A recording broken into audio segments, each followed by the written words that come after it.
Hello, welcome to the channel Why Stories. Enjoy watching. Úrsula Dato turned 67 when they first met. An elderly woman had already thrown a bag of garbage into a plastic container when she heard something squeaking inside the container. She looked inside and noticed that there was a second bag next to hers, exactly the same, and it was moving slightly. The squeak was coming from there. Úrsula Dato reached the bag with difficulty, pulled it out, put it on the ground, untied the knot, and she could not believe her eyes. There was a tiny red puppy in the bag. His fur was clumped together, and tears were streaming down the sides of his blue eyes. He looked at the woman with hope and at the same time with fright, tried to stand on his feet, but failed. Apparently, he was too weak to do so. "Who did this to you, darling?" Úrsula Dato said almost in a whisper, "Come here."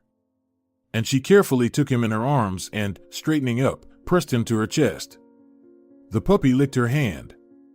What kind of monster could do such a thing? The woman continued to be indignant. "Bastards." Úrsula Dato stood like that for another 5 minutes, trying to figure out what to do with this poor dog. She was old, and she was getting more and more weak every year, even every month. How long would she stay in this world? 5 years at the most. And if she adopts the puppy now, then, when she is gone, who will take care of the dog? The village where Úrsula Dato had lived all her life was dying out, and more inhabitants were moving into the city. Only 3 old-timers remained: Úrsula, the former teacher Casilda Morales across the street, and the old man Adon. But he was almost 80. He hadn't recognized almost anyone for a couple of years, but only sat on a bench from dawn to dusk and smoked stinky cigarettes. Most of his acquaintances had gone to heaven or moved to the city to live with their children, and the young people who had rebuilt houses for summer homes were different. Many of them came with their expensive angry dogs, and they didn't like the local abandoned and stray dogs, and often called the service for catching stray animals. The workers of this service were cruel, so it was scary to even think about what happened to the dogs that they managed to catch. If Úrsula dies, they will put this poor Pellerojo in a cage and take him away to some unknown place. Suddenly she realized that she had already given him a name. Pellerojo. She was responsible for him now, no matter what. She just couldn't put it back in the bag. And there was hardly anyone in the village willing to take him in. The snow was beginning to melt outside. It was the end of March, the roads were slick, and the vegetable garden and barbecue season was still a long time away. There's hardly anyone in the entire neighborhood. "Well, Pellerojo," the woman summed up her thoughts aloud, "we'll survive somehow. God will help us." And Úrsula Dato hurried home, holding Pellerojo in her arms. At home, she fed the puppy with what she could find, poured some milk, and put some bread in it. He ate greedily, warmed up, regained his strength, and began to stand on his feet and wag his tail a little. Úrsula prepared more food, heated water, bathed the puppy, wrapped him in a thick towel, and lay down on the bed with him. The woman was tired because of the worries and all the fuss.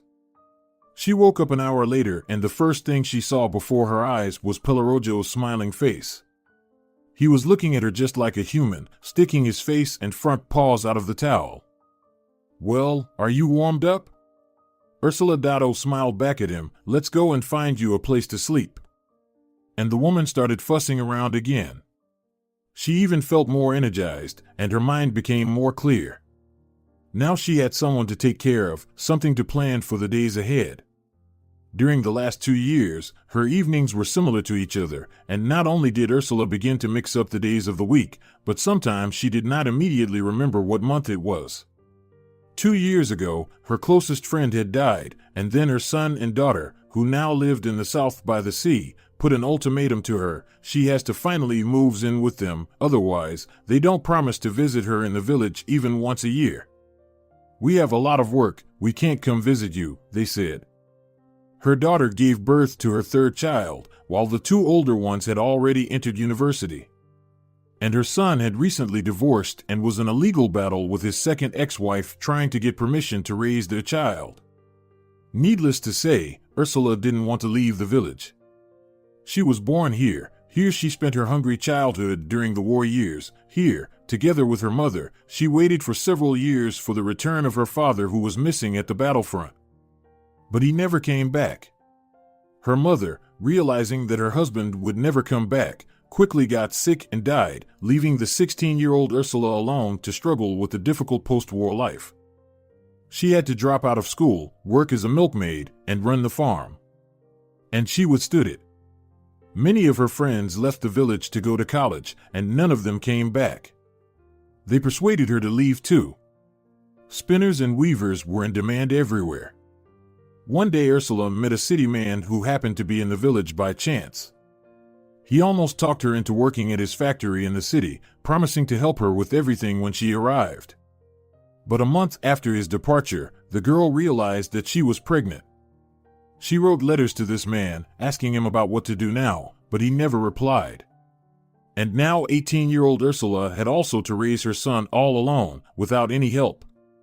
Back then, the reputation of a single mother was a disgrace, and the girl realized that she would hardly find a life partner. She had almost given up hope of finding her soulmate when a young agronomist, Benito, showed up in the village. She fell in love with him at first sight. She had never felt such feelings for a man before. And, strangely enough, Benito responded to her feelings. This time everything was real, without lies or betrayals. A year later they got married and soon Roquelia was born. It seemed that there was no end to their happiness, everything was perfect. Ursula even managed to enter the agricultural college part-time, hoping to build a career in the future. The neighbors also began to treat her with respect, completely forgetting about the past. But everything came to an end as quickly as it had begun. Benito died of a heart attack while he was sleeping. Ursula could not understand how she had the strength to start everything from scratch again. She had to drop out of college, just as she had once dropped out of school. Working 2 jobs and barely having time to help her children with their studies, she still managed to cope with everything, provided her son and daughter with secondary education and, when they grew up, sent one after another to the city to get a university education so that they could get a chance to achieve what their mother had failed to achieve. And they succeeded. Her son was the first to marry, and then her daughter found a good husband. Every year they came to visit her during the summer. Her son repaired the old shabby house, and her daughter loved to walk in the forest with her children, picking berries and mushrooms, and then making jam, the aroma of which spread throughout the village. But 2 years ago they stopped coming, and Ursula was determined to stay in the village for the rest of her life. But after the death of her friend, longing became a constant guest in her house. Every month it became worse, taking the last of her strength. It became difficult to get to the store and carry heavy bags of groceries. It even made her lose her appetite. Thinking about having to go to the store again and carrying heavy bags, she just couldn't eat anything. However, when Pelorojo came into her life, everything suddenly changed. Well, not overnight, and not even in 1 week, but gradually. And so Ursula's new life began. She was happy, though she did not stop worrying about the dog's fate. After all, she was old, and she had no idea what would happen when she passed away. The dog grew up and became nice, healthy, with a long, shiny fur and with the kindest character. It even turned out that he was not just a simple dog, he was a Sheltie. At least, that's what the owners of other dogs who started coming to the village occasionally said. And she never found out who put the puppy in the trash 5 years ago. 5 years flew by like one day. Ursula's neighbors scolded her, saying, "Why did you put such a burden on your old shoulders?" At first, she tried to justify herself by telling that she had found Pelorojo in a garbage dump, thinking they would understand why she did it. "You should have left this dog there," the neighbors reproached her. "Why do you even have to save some dogs? Your pension isn't even enough for you, and now you have to feed this huge beast." Pelorojo understood everything. Ursula knew for sure that the dog understood everything like a human, so she didn't have such conversations with the neighbors anymore.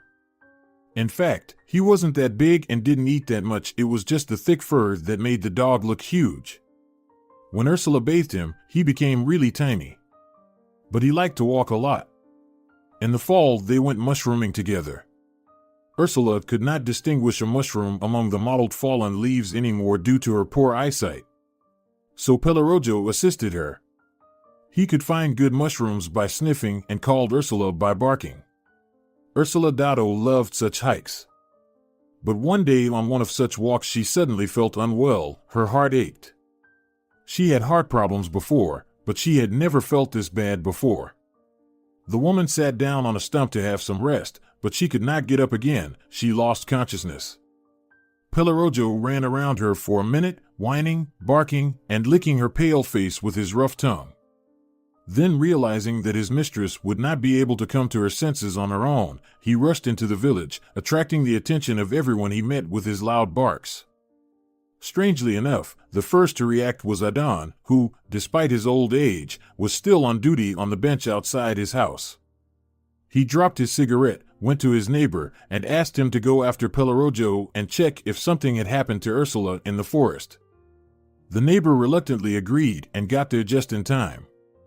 He brought Ursula home and called an ambulance. Fortunately, the rains were not so frequent in September, so the ambulance reached the village quickly and took the elderly woman to the hospital in the nearest city. And for the first time in 5 years of his dog's life, Pellerojo was left alone. The first night he guarded the house as a loyal and responsible dog should. Of course, he didn't sense everything like a human guardian. It was more like a state of anxiety, as if something was approaching the house. After all, it was his home too, and he wanted to protect that home.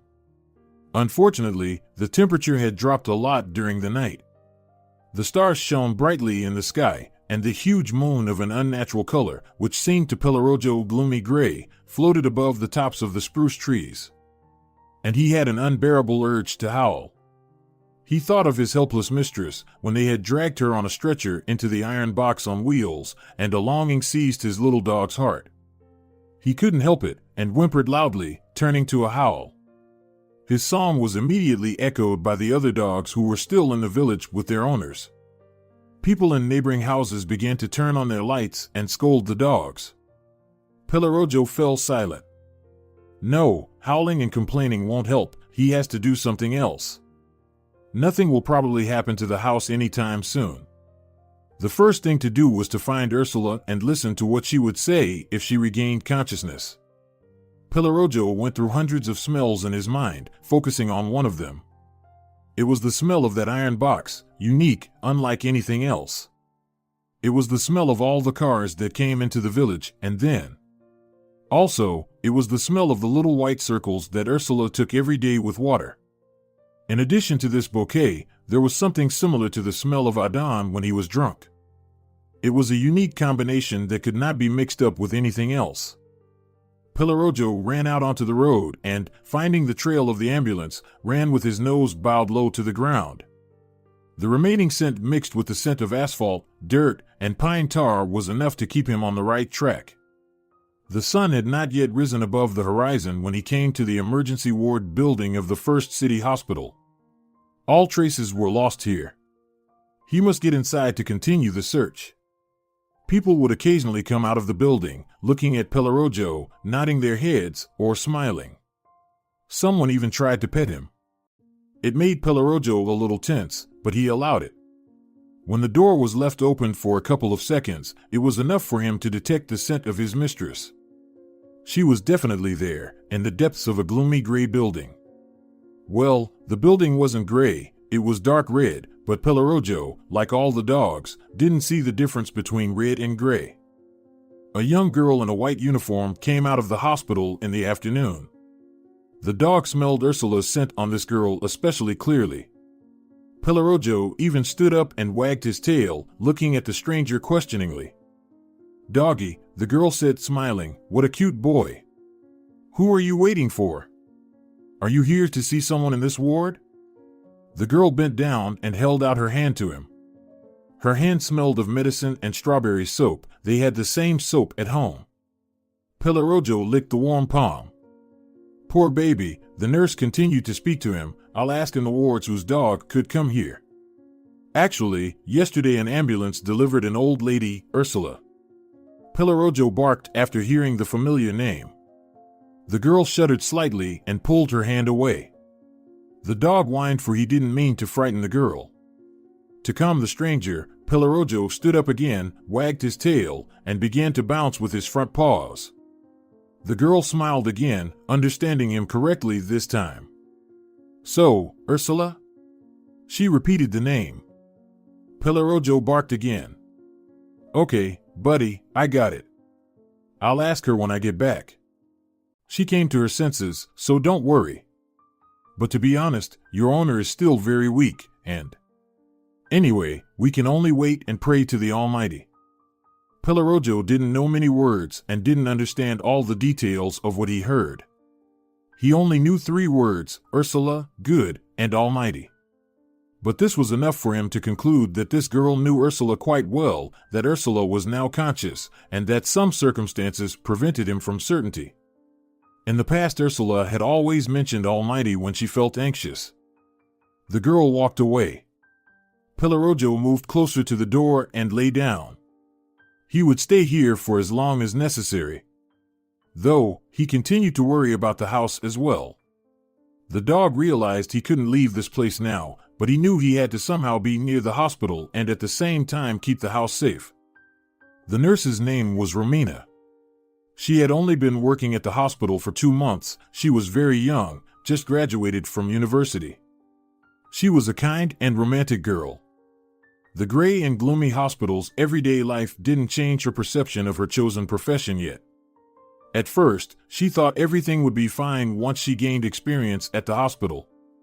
But from the first month of her work there, everything went wrong. It turned out that the hospital was short of many medicines and that doctors were constantly quitting after working for a while and gaining experience. They transferred to private hospitals. All the staff had to work overtime, but the salaries were still miserable. There was a catastrophic shortage of junior and middle staff.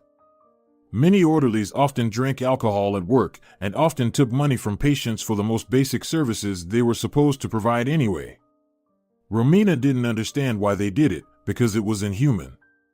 But she knew for sure that she would never be like that. The Hippocratic Oath and medical ethics were not just empty words for Romina.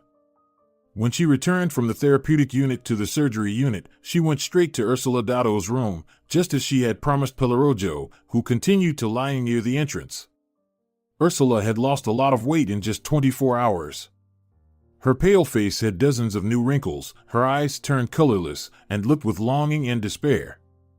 Úrsula Dato, Romina turned to her and put her hand on Ursula's arm. "There's a red-haired dog waiting for someone at the entrance all day. Isn't it yours by any chance?" Ursula perked up. A lively light flashed in her eyes for a second, and even her cheeks had a slight blush. "A dog? Did he really come here? A fluffy red dog? He has such a breed. I forget this word all the time. It starts with the SH. Sheltie?" Romina told her. "Yes, Sheltie. I think that's really my dog. What a clever boy. He found me. His name is Pellerojo. I don't know how he'll survive without me if God takes me away."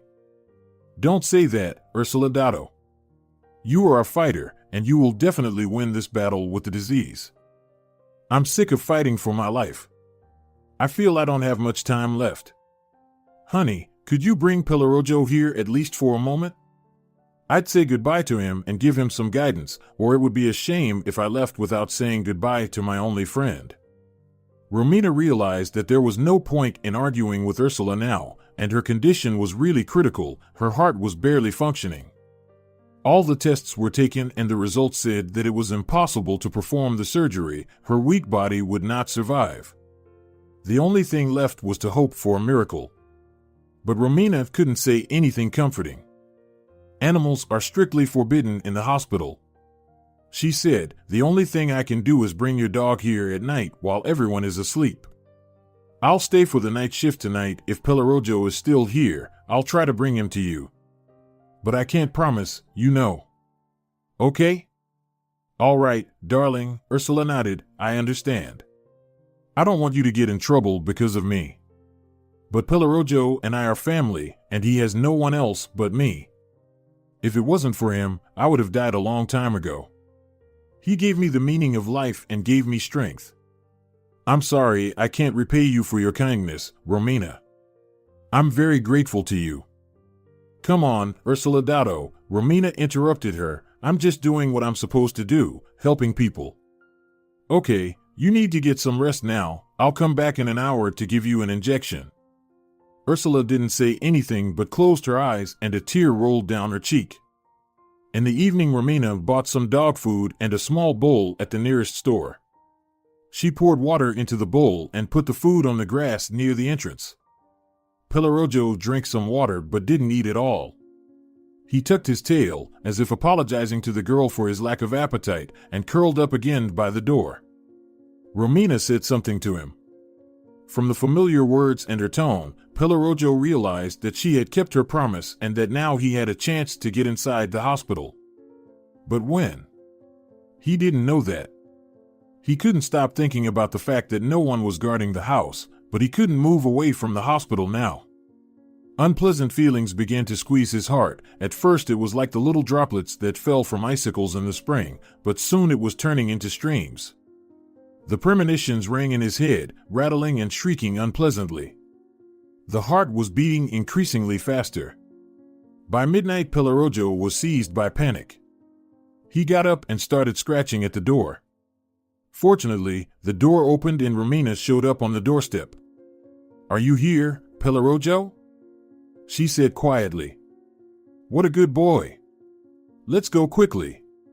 Come on in." Pellerojo understood what she said. Cautiously, he slipped his nose through the open door and sniffed.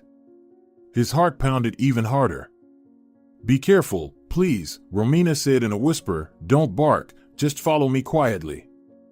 Pellerojo entered and followed the girl, tucking his tail and pinning his ears back. They walked up the wide stairs to the second floor, turning left. There was another girl, also in a white uniform, sitting against the wall in the light of a single lamp. She looked surprised at the couple sneaking in and twisted her finger at her temple, looking questioningly at Romina. But Romina only pressed her index finger to her lips in response. They walked another 10 meters and turned the corner. Finally, Pellerojo smelled the familiar deer scent and forgot about everything else in the world. He almost barked, but came to his senses in time, because now Romina looked at him and put her index finger to her lips again. Pellerojo barely kept himself from barking, wagging his tail excitedly. Romina opened the door of the room and let the dog in. That night Úrsula felt very bad. She began to forget different things from time to time, mixing up names and events in her life. It seemed to her that the war was still going on around. She asked about her father, whether he had sent her any news from the battlefront. Sometimes she spoke to Romina, calling her by her daughter's name. But even in this condition, she had not forgotten about Pellerojo and was waiting for the nurse to bring him to her room. Romina had called Úrsula's son yesterday and told him about his mother's poor condition. He promised to call his sister and come to the hospital as soon as possible. When Pellerojo came to Úrsula's bedside and put his head in her cold hand, she opened her eyes and a smile lit up her face. "Pellerojo," she said, barely audible, "my dear boy, you found me."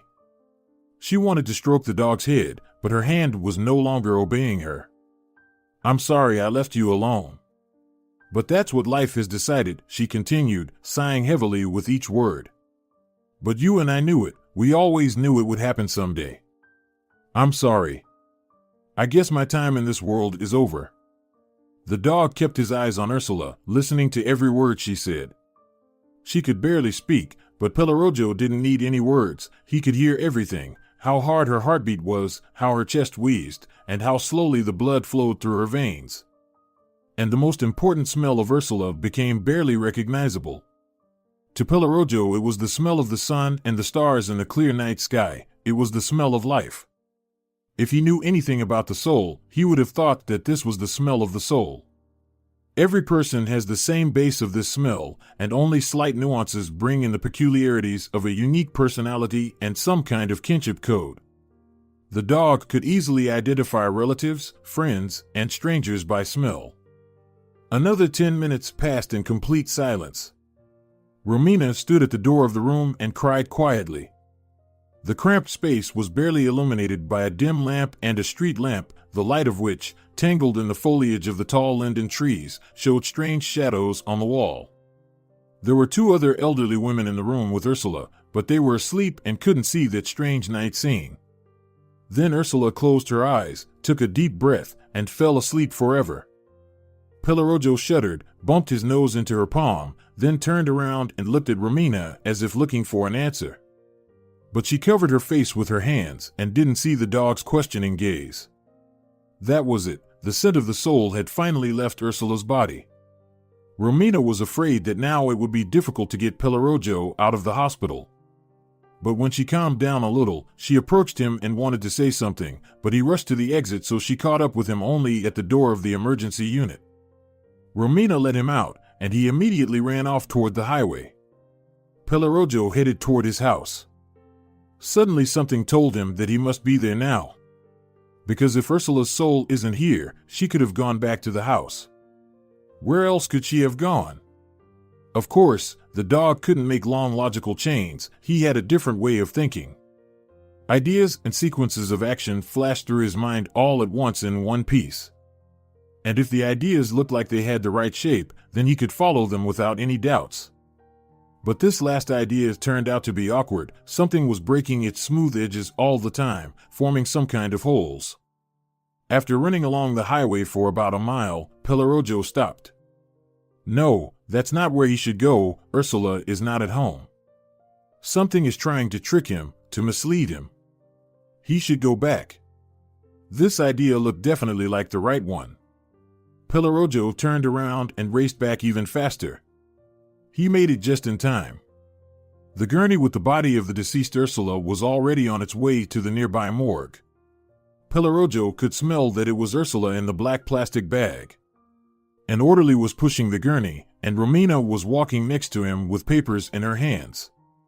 Seeing Pellerojo, the girl called out to him. And the dog joined the procession. "Is this the dog you were talking about?" The orderly asked Romina. "Yes. Please don't chase him away if he stays near the morgue." "Okay." As they walked around the rectangular one-story building, Pellerojo remembered that he had been here once before, when he had traveled by bus with a few villagers to pick up the body of Ursula's friend. He remembered those smells too. They were unique. They took people who no longer had the smell of a soul from here and took them to a graveyard a kilometer away from their village. There, they were buried in the ground for some reason. Pellerojo saw it all and realized that no one could return from the graveyard. So he had to wait for Ursula to be put in a wooden box and taken to the graveyard. He didn't understand why people did that. He only knew he had to stay with Ursula until the last minute, until she was gone to an unknown world. For the next 2 days, Romina watched Pellerojo from the window of the staff room. The orderlies and the guard didn't chase him away. Romina brought him food at lunchtime. Pellerojo ate only on the second day, but still without much appetite. On the day of the funeral, a bus arrived at the morgue. 6 people already stood in front of the building. Some were quietly talking to each other, some were silently smoking. Ursula's children had arrived 2 days ago. Pellerojo had never seen them before. It was Romina's day off, and the orderlies didn't even think of explaining to the brother and sister what the red dog had to do with Ursula. Though they must have guessed it, for they knew that Ursula had a dog. But they paid no attention to Pellerojo. Pellerojo recognized Ursula's children by the smell, but didn't approach them. When the open coffin with the body was brought out, Pellerojo finally saw his dear Ursula, only the front part of her face, as his height didn't allow him to see more. Ursula didn't look like herself at all. The coffin was carried into the bus, and 4 people got into the same bus. Pellerojo walked to the door, hoping to be invited in. "Hey! Where are you going?" Ursula's son shouted at him. "Get out of here." "This is Ursula's dog," one of the villagers said. "Let him come with us." But the man said nothing to this. He only shook his fist at the dog and closed the bus door. The bus drove off, and the dog was left there thinking what he should do now. "So, Ginger, no one needs you now?" the orderly said to him. Run, he waved in the direction of the departing bus. Maybe you'll catch up. There's nothing for you to do here now. And Pellerojo ran off. He knew where the village graveyard was. If only he could make it now, if only he had enough strength. At the cemetery, the dog could hardly stand on his feet from fatigue, but he got there in time. 4 men were lowering the coffin with Ursula's body into the pit. Then people threw some earth into the pit and the coffin was buried. People left the cemetery and Pellerojo was left alone. No one needed him now. He had lost a lot of weight in the last few days. His fur had turned from white and red to dull and gray in some places, and it was clumped together on his sides and chest. After resting a little near the newly buried grave, Pellerojo returned to the house. The gate was closed, but he crawled under the fence and looked around. The house seemed different now. It seemed as if the dog had been away not just a few days, but at least a year. The house seemed smaller, gray, cold, and soggy, though it had not rained for almost a week. Pellerojo walked around the vegetable garden, looking for food, which he liked to hide in the garden. His appetite was back now. He found everything he had hidden. After drinking water from the bucket, he felt his strength begin to return. Behind the cherry trees, in the space between the fence and the blackcurrant bushes, Pellerojo had a sort of secret hut. He had built it for himself. He liked to hide there during the day when Ursula was resting in the house. He was about to go there to think everything over when the door over the porch opened, and a loud man's voice sounded. "Is that you again?" The voice was clearly addressing him. "Get the hell out of here." A large stick flew in his direction. Pellerojo tucked his tail and ran away. Everything in this house was different now. This place is no longer his home. He must find something else. And Pellerojo ran back to the graveyard. Where else could he go? The body of his dear human was there. Maybe that was his home now? When Pellerojo reached the cemetery, he lay down on the damp, cold ground over a grave and curled up. Soon he fell asleep. In his dream, he and Ursula were walking in the autumn forest as usual, looking for white and hog mushrooms. He ran deeper into the forest, finding more and more mushrooms. He was overjoyed and wanted to please his human. The dog began to bark, calling Ursula. He thought that Ursula was following him, but suddenly he saw that she was not there. He got frightened and ran back. But now the forest looked different. It was cold, damp, and dark. The sharp branches stabbed his sides painfully, and he was very scared. He ran, trying to escape this dreadful darkness, but he had less and less strength left. Suddenly, tears streamed from his eyes and the dog woke up. It was dark. The stars were shining in the sky, and he was still lying on the same damp hill, his whole body shivering with cold. He had slept for a very long time. Pellerojo got to his feet and shook his body. Clods of dirt flew in all directions. Where should he go now? Or should he stay here and slowly die? It felt as if his nightmare had become a reality, but the dog didn't know how to escape from this frightening, cruel darkness. No, he has to find a way out. He looked up at the sky and saw a blue star fall far away in the direction where the hospital was. His heart tingled, and a vivid image of an idea flashed through his mind. Yes, he knew where to go. And Pellerojo ran to the place where the star had fallen according to his assumptions. The city hospital complex consisted of 5 main buildings, a polyclinic, a surgical department connected to the therapeutic department by a narrow corridor, a morgue, and a maternity ward located on the other side of the railroad line. In this hospital, some people's lives began and others' lives ended. A bright star that came out of the sky pointed Pellerojo to the maternity hospital. Actually, the star didn't point to anything, but the dog made his own conclusions without understanding why. From that moment on, his life was connected with this place. No one in the backyard of the maternity hospital knew Pellerojo. If Romina were here, she would introduce him to all the local staff, including the janitor and the guard. But he didn't see Romina. So the janitor immediately tried to chase the dog away, threatening him with a broom. Pellerojo felt that the janitor was not doing this out of his natural malice, but simply because he was carrying out his job duties. Perhaps he was supposed to keep everything in order here, including keeping stray red dogs out of the territory. Pellerojo barked at strangers when he was guarding the house, not out of anger, but because he thought it was his duty, so he understood why the janitor tried to chase him away. When the janitor began to shout at him, the dog obediently went to the corner of the small park with benches covered with yellow leaves and an old round fountain. Here he could drink some water. The weather was weird. It was September, but by noon the sun was heating the air so much that the thermometers showed plus 33 degrees Celsius. Pellerojo could not remember anything like this during his short life. In the evening, when the temperature dropped, the stoker would come out of his small building. In the warm season, he heated only one boiler, which heated the water in the maternity hospital. It must have been almost impossible to stay inside that building in such heat. The stoker's name was Terso, and unlike the janitor, he was kind to Pellerojo, bringing him something to eat every day, talking about something, stroking his head, and smoking like old villager Adon. He had no teeth at all in his mouth, and therefore Pellerojo could not understand any of the words he uttered. But he still enjoyed listening to Terso. When he came with a cigarette in his hand, the dog would run up to the bench, lie down at the stoker's feet, and look at the central entrance of the maternity ward with a sadness mixed with an incomprehensible hope, as if Ursula would come out from there sooner or later. Of course, he realized that she was buried in the graveyard and there was no chance that she would suddenly appear in this place, where people don't go to another world, but, on the contrary, where they come from another world to start a new life. But in this case, the image of this idea that flashed into his mind was so undeniable and magnificent that there was no reason to doubt it. Pellerojo didn't know why he felt this way, but a timid hope lurked in his heart. And the moment for which Pellerojo had been waiting for nearly a week had finally come.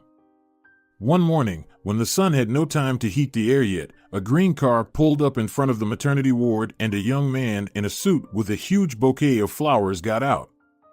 Waving to someone at the window, he entered the building, and about 20 minutes later he returned, not alone, but with a woman carrying a tiny human baby. Pellerojo could hear the barely audible squeak of the baby. The dog sniffed the air with his nose and his heart raced. He recognized a familiar smell, painfully familiar, barely detectable, but it was definitely the same smell that disappeared from this world 9 days ago. Pellerojo wanted to run as fast as he could to these strangers, wagging his tail and jumping for joy.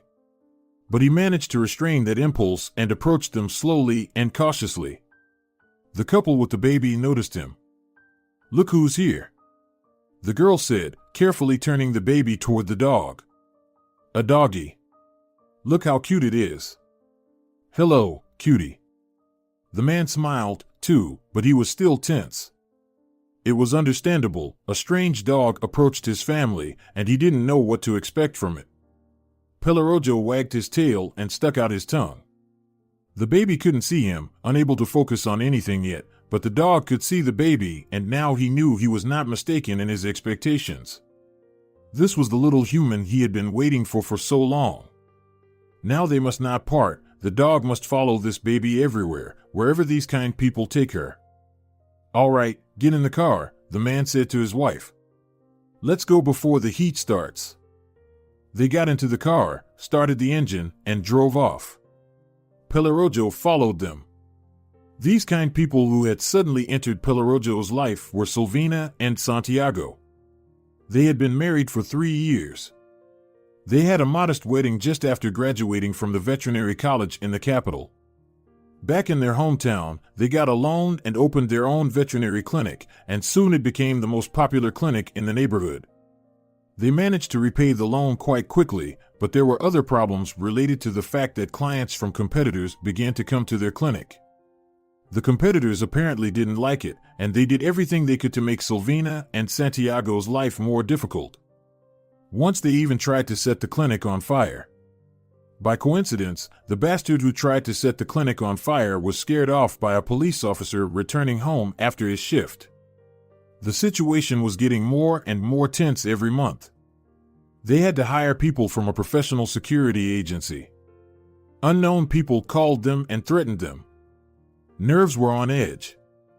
Santiago and Silvina lived in a private house that Silvina had inherited from her grandmother.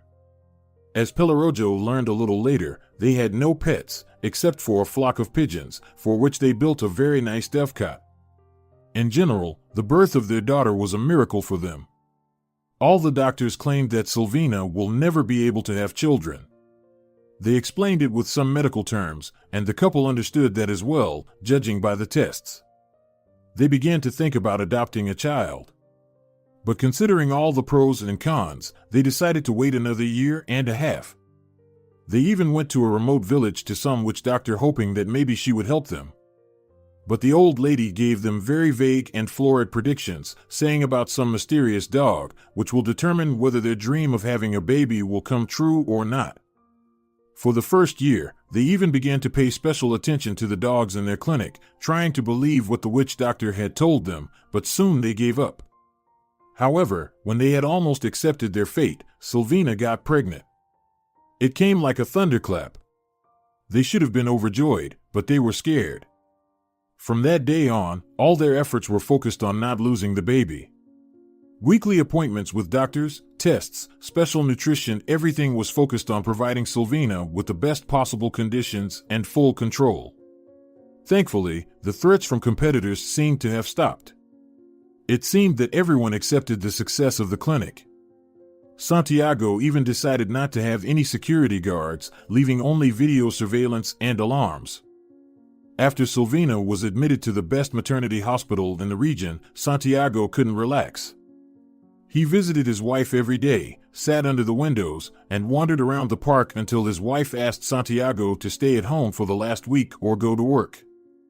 Otherwise, he would drive her crazy by sitting under the windows. Although it was difficult for her husband to do it, he fulfilled Silvina's request. The delivery was successful. A completely healthy, calm, and smiling girl was born. The couple decided to give her a name only when Silvina returned home from the hospital. The girl was named Beatrice. That night, a few hours before the birth began, Silvina was awake and looked up at the sky. When a star suddenly fell to the ground, she had time to make a wish.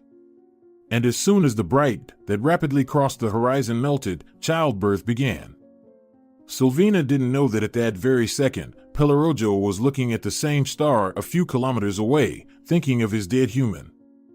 The dog didn't know anything about human beliefs, and he didn't know how to make wishes. But that sudden feeling in his soul told him to run toward the maternity hospital without any clear goal in mind, just as he was running after the green car now. Pellerojo reached Silvina and Santiago's house by noon. Tired from running and from the heat, he simply collapsed near the gate in the shade of a small jasmine bush that barely had any leaves on it. He fell asleep for a while. The creaking of the gate opening woke him up. He woke up and jumped to his feet. Oh, my goodness, he heard Santiago's voice right in front of him. What are you doing here? Did you follow us from the maternity hospital? I can't believe it. Silvina. He shouted in the direction of the house. His wife's head peeked out of the open window. Why are you shouting, Santiago? SHH, baby's asleep, she said quietly. Look who's come to visit us, he said almost in a whisper and pointed his finger at Pellerojo. I can't see behind the branches. Who's there? Pellerojo, realizing that they were talking about him, came out from behind the bush to show himself to Silvina. She only covered her mouth with her palm in surprise. Is it the doggy from the maternity hospital? She asked. Yes, Santiago replied with a smile. Wow. The woman said. Listen, let him in our backyard and give him some water. He must be thirsty, it's too hot today. All right, Santiago agreed, opened the gate, and gestured for Pellerojo to come in. The dog wagged his tail, looked into Santiago's eyes again, then looked at Silvina. She waved at him. Cautiously he walked in and turned around. Santiago kept looking at him in surprise. What are you afraid of, buddy? Come in. Don't be afraid of our pigeons, you'll make friends with them. But please don't hurt them. The man went into the house and came out with a large bowl of cold water sparkling in the sunlight. Pellerojo greedily drained the bowl. And no barking here, Santiago said, raising his index finger upward. Beatriz is sleeping, understand? Pellerojo understood everything, that he shouldn't make any noise, and that he was warmly welcomed in this house, couldn't make any mistakes now. He would do everything these kind people said, as long as he could stay close to the little creature who was very close to him now. Meanwhile, the heat wave continued to ruthlessly seize the city. By midday, the temperature had risen to over 38 degrees Celsius. The meteorologists had long ago promised cooler weather, but nature made one surprise after another. The life-saving coolness only lasted until sunrise, but the dew from the withered grass evaporated in a matter of minutes. The streets were deserted, and people tried not to leave their concrete boxes. The sun reflected off the windows of high-rise buildings and could melt the plastic parts of cars if they were left in the wrong place for half an hour. Emergency services didn't stop going to patients who felt unwell due to the heat. Santiago and Silvina had a lot more work to do as well. They worked in shifts at the clinic. Concerned clients came to the clinic every day with their pets, who suffered from chronic illnesses. It was also necessary to make sure that the pigeons didn't overheat in the dovecot and that they always had cold water. Many of them were hatching eggs and stubbornly refused to leave that place, even though it was very hot. Pellerojo was also suffering from the heat. His thick fur only made things worse. It was good that he didn't have to run anywhere. He could only go to the river 50 meters away from the village. Everyone in the neighborhood already knew the red dog. Joyful children were the absolute masters of the beach, despite the burning heat.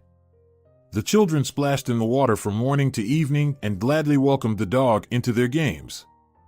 But the dog didn't spend much time at the beach, worried that something might happen while he was away.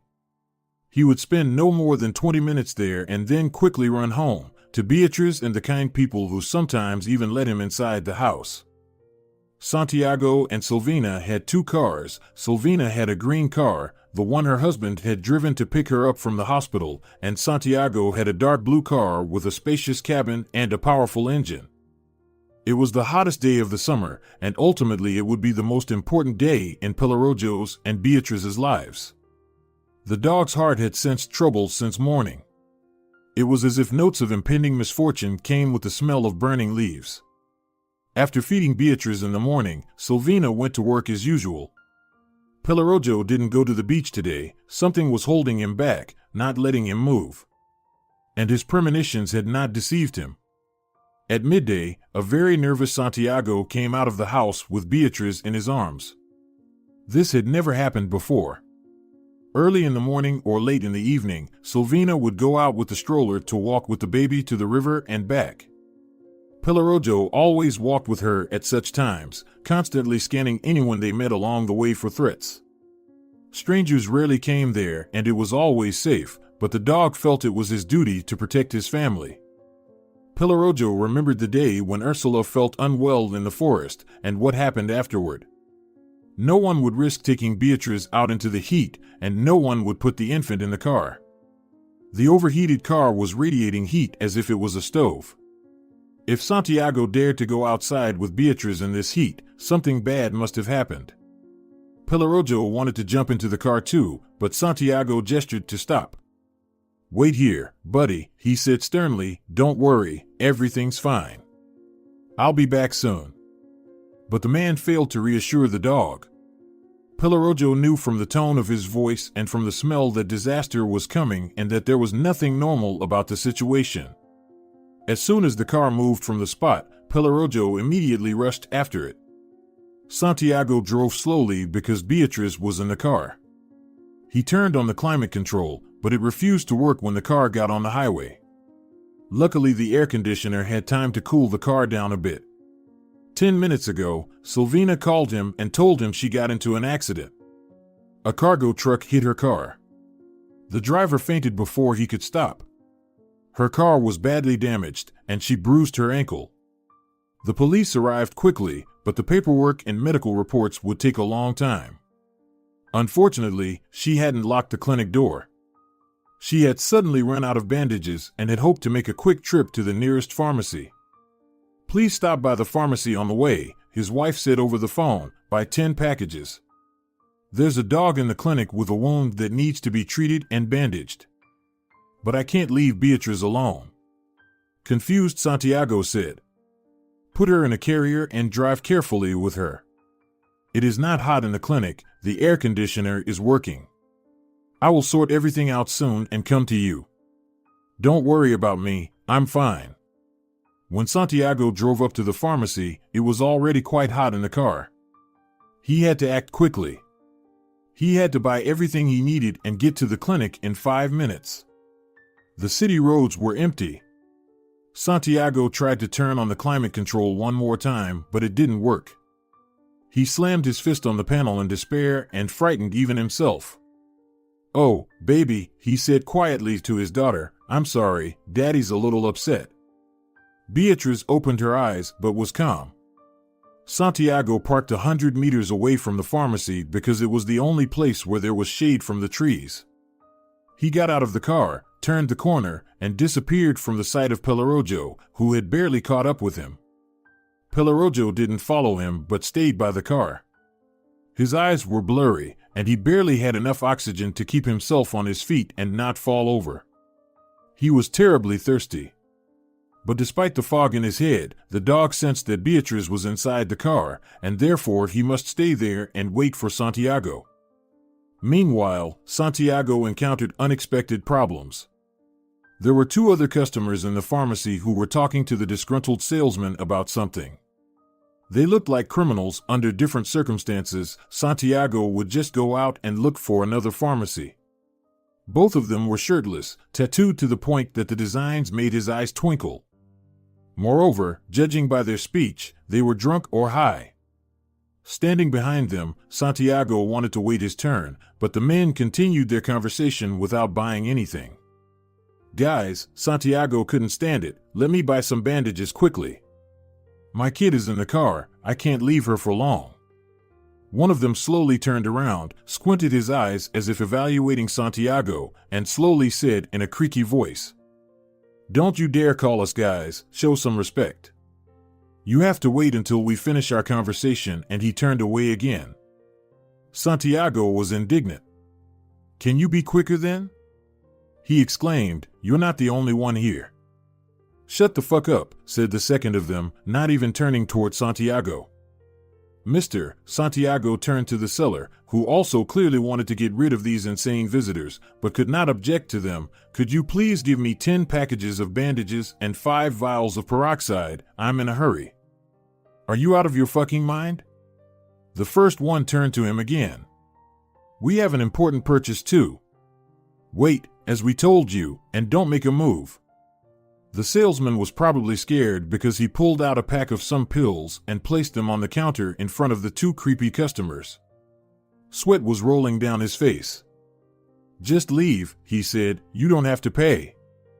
Finally, it took you a long time to decide. One of the visitors grinned, took the pills from the counter, turned around, and headed for the exit. The others silently followed him, deliberately hitting Santiago with his shoulder. Morons, the salesman said in a half voice when they finally left, and wiped the sweat from his forehead with his sleeve. Bandages for you, he said to Santiago. And peroxide, he said. The guy rummaged through the lower shelves, took out everything he needed, and put it in front of Santiago. Santiago put everything in a bag and handed the money to the seller. Keep the change, he added. Thank you.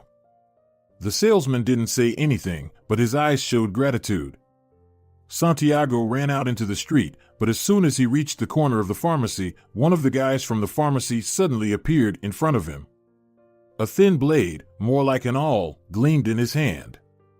He stabbed Santiago 3 times in the stomach and, without saying anything, walked away with his friend. The sharp pain made Santiago's eyes darken. He pulled back against the wall and slowly, trying to press the bleeding wounds with the palm of his hand, settled down on the hot asphalt. The last thought that flashed through his mind was about Beatrice, who had been left in the car. He must get her out of there. He must call for help. Santiago tried to shout, but the words seemed to be stuck in his throat. He couldn't make a single sound, and after a few seconds he lost consciousness. Meanwhile, Pellerojo, forgetting about fatigue and thirst, ran around the car with his tail tucked and didn't know what to do now.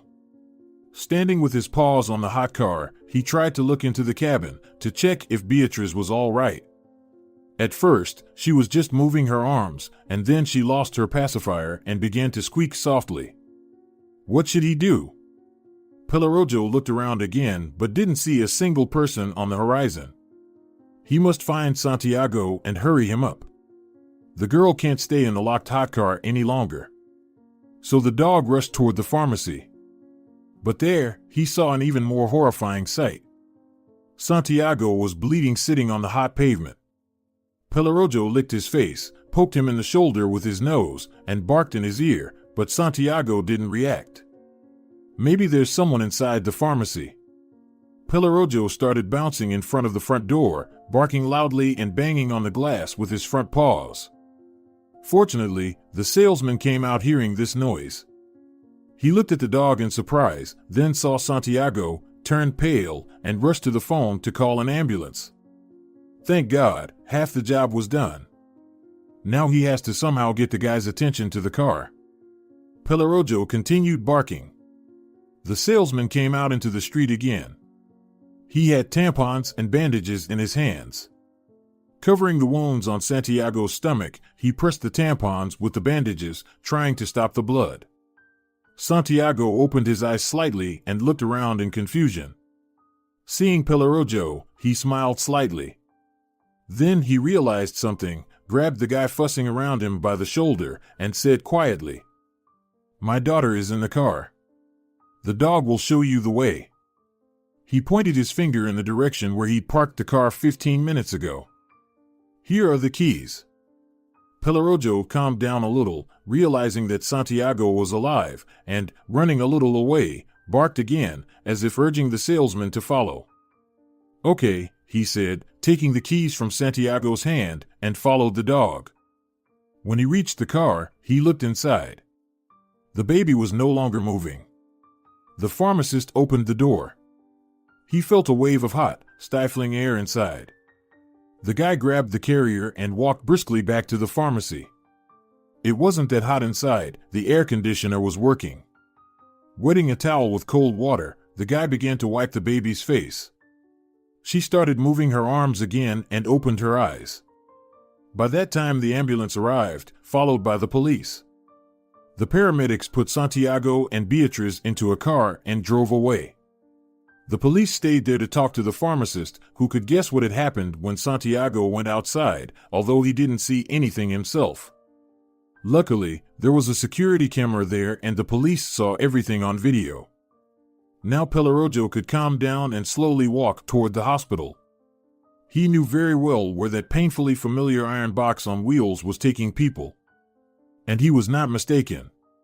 At the entrance to the emergency ward, where he had spent more than one night, he met Romina. She was happy to see him. "Pellerojo!" the girl exclaimed. "What are you doing here again?" The dog wagged his tail vigorously. He was glad to see Romina too. "You've lost a lot of weight, boy," the girl said, stroking the dog's head. "I guess you're thirsty? I'll bring you some water, wait here." 5 minutes later the nurse came out with a bowl of water. Pellerojo drank some cold water, and his strength began to return. By evening, when the heat had subsided, a green car pulled up to the building, and Silvina got out, limping heavily on her left leg. She already knew from the police officers and the salesman she had met at the police station what role Pellerojo had played in this incident. And Romina, who had finished her shift and was leaving the hospital at that moment, told Silvina about the part of the dog's life story that not many people knew. Everything was okay with little Beatrice. The very next day Silvina took her home. The girl was perfectly healthy. But, as the doctor said, another 20 minutes in the car could lead to the worst. Santiago was discharged a week later. Vital organs were not affected. The police quickly found that drug-addicted criminals who had attacked him. They went to jail for many years. The pharmacist was not even afraid to testify in court, but then left town just in case. After a couple of days, the weather improved. The sky was covered with a dense veil of clouds, and the life-saving rain started, tearing off the last leaves from the trees and carrying them to the river with the help of the wind. Mushrooms began to emerge from the ground. As for Pelorojo, now he was the happiest dog, having found a new home and new kind owners. He became fat and now had his own chair and full freedom of action. Nothing could be done without his participation, especially matters related to Beatrice. He was always by the baby's side, when her parents fed her, when they swaddled her, and when they took her for a walk or to the hospital. He was the only one who knew that this little girl came into his life for a reason. He clearly remembered the night when a star fell from the sky and the most beautiful image of his life flashed in his mind. His life was not divided into two parts. It began when he looked out of the bag and saw Ursula's face, and continued at the maternity ward when he saw Santiago with Beatrice in his arms. His life was complete, but he was the only one who could understand his life. But in fact, there are many things that humans don't understand, but animals do, especially animals as intelligent and loyal as Pelorojo. If you're enjoying it as well, leave a like and subscribe to the channel.